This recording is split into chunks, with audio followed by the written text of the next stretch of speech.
Hello hi guys, welcome to SD gaming. இந்த வீடியோவில் என்ன பார்க்க போகிறோம்னாக்கா, இன்றைக்கி புதுசாக லக்கி ரைடில் ஒரு ஈவெண்ட் வந்திருக்கோம். ஏற்கனவே ஈவெண்ட் தான் டீமன் ஸ்லேயர் ஈவெண்ட் வந்திருக்கோம். அந்த ஈவெண்ட் எடுக்கிறதுக்கு என்கிட்ட டைமண்ட்ஸ் இல்லை.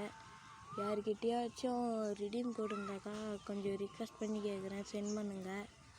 எனக்கு ரொம்ப நாளாக சேர்ந்து இன்வைட் அமௌண்ட்லாம் எடுக்கணுன்ட்டு. ப்ளீஸ் காய்ஸ், நீங்கள் நினச்சாக்கா இப்போ எனக்கு ரிடீம் கோட் சென்ட் பண்ணி இந்த அமௌண்ட்லாம் எடுக்க வைக்கலாம்.